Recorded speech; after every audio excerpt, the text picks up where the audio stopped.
নজর রাখবো পরবর্তী সংবাদে। এবার পেট্রোলের সঙ্গে জল মিশিয়ে দেওয়ার অভিযোগ উঠে এসেছে এক গ্রাহকের থেকে। জল মিশ্রিত পেট্রোল বিক্রির অভিযোগ, একেবারে অভিযোগ উঠে আসলো পানিসাগর থেকে। চামটিলা স্থিত যোগেশ পেট্রোলিয়াম এজেন্সি থেকে পেট্রোল ক্রয় করে এক ব্যক্তি এবং পরবর্তীতে তিনি দেখেন যে 500 টাকার পেট্রোল কেনার পরও তার সঙ্গে সঙ্গে বাইক স্টার্ট নেয় না, বন্ধ হয়ে যায় এবং ট্যাঙ্কি পরিষ্কার করতে গিয়ে ধরা পড়লো আসল রহস্য।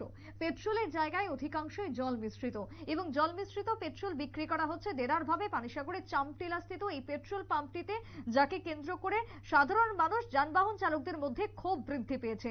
সংশ্লিষ্ট এলাকার বাসিন্দা মৃণাল বৈদ্য অন্যান্য দিনের মতনও পেট্রোল কিনতে যান এবং পেট্রোল কিনতে গিয়ে তিনি এই পুরো ঘটনা টের পান। যদিও তার পাশাপাশি এলাকা জুড়ে এক প্রকার ক্ষোভ ধরা পড়েছে। অনতি বিলম্বে পেট্রোল পাম্পের বিরুদ্ধে ব্যবস্থা গ্রহণ করুক কর্তৃপক্ষ, সেই দাবিও উঠে আসছে সাধারণ যান চালকদের থেকে। কি অভিযোগ উঠে এসেছে শুনুন। আমার নাম মৃণাল বৈদ্য।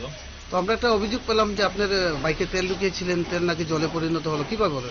কালকে বিকালবেলা 5:30 নাগাদ আমি চামটিল্লা পেট্রোল পাম্প থেকে 500 টাকার এক্সট্রা মাইলেজ তেল ঢুকাই এবং তেল ঢোকানোর পরে আমি আমার বাইক নিয়ে পুনরায় পানিসাগর আসি এবং আমার কিছু কাজকর্ম ছিল। তারপর যখন আমি বাইক স্টার্ট করতে যাই, বাইক স্টার্ট হয়নি। তারপর আমি বাইক এখানেই ছেড়ে চলে যাই। তারপর সকালবেলা যখন আমি আবার আসি বাইকটা নিয়ে মেকানিকের কাছে, তখন উনি কার্বোরেটরটা খুলে দেখলেন যে জল, এবং আমাকে তৎক্ষণাৎ বললেন যে ট্যাঙ্কিটা আমার খুলে দেখতে হবে। যখন উনি ট্যাঙ্কিটা খুলে দেখলেন, সেখানে পেট্রোলের পরিমাণ ছিল খুব সামান্য এবং তার মধ্যে ম্যাক্সিমামটাই ছিল জল। এটাই আমাদের অভিযোগ, কারণ আমরা সাধারণ ঘরের ছেলেরা কষ্টের বিনিময়ে টাকা পয়সা রোজগার করি। এইভাবে যদি আমরা পাম্প থেকে যদি আমরা এই ধরনের দুই নম্বরই কোনো জিনিস পেয়ে থাকি, তাহলে আমরা সাধারণ মানুষ কি করবো? তো আপনি তো পাম্পে অভিযোগ নিয়ে গিয়েছিলেন, দাদা শুরুতে জেনে নেব আপনার শুভ নামটা কি? আমার নাম বিশ্বজিৎ রায়। আপনি বর্তমানে চামটিলা যোগেশ পেট্রোলিয়াম এজেন্সির ম্যানেজার।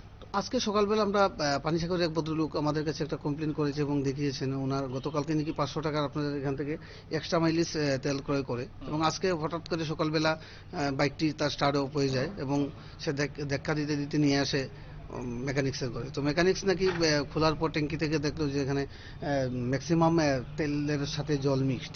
তো তারপর আমাদেরকে বলা হয়, আমরা তো যা দেখলাম এবং আপনাদের কাছে আসলাম। আসলে তো মূলত কি হতে পারে বলে আমরা মনে হয়? অ্যাকচুয়ালি ওই প্রবলেমটা গত 2 বছর ধরে এরকম একটা প্রবলেম হইতাছে, যেহেতু আপনার সেন্ট্রাল গভর্নমেন্টের প্রজেক্ট, এটা পেট্রোলিয়াম প্রোডাক্টসের সঙ্গে আপনার ইথানল মিক্স করা হয়।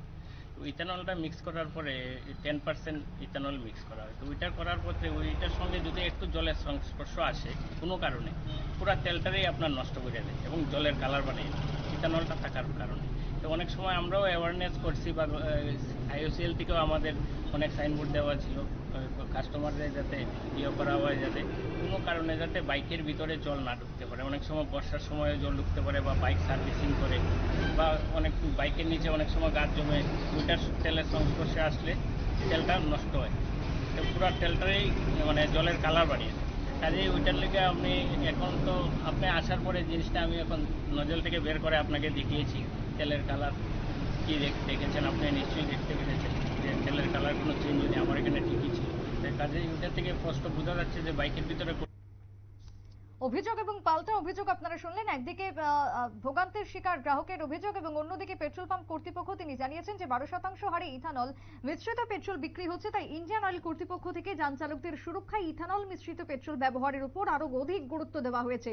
তাই সেই জায়গাতে জল নয়, জলের জায়গাতে সেটা ইথানল ছিল, এমনটাই বোঝানো হয়েছে পেট্রোল পাম্প কর্তৃপক্ষের তরফ থেকে। তবে কোনটা ঠিক কোনটা ভুল তা নিয়ে কার্যত পক্ষে এলাকার বাসিন্দাদের মধ্যে একটা দ্বিধাদ্বন্দ্ব তৈরি হয়েছে। ছোট্ট বিরতির পর ফিরবো, সঙ্গে থাকুন।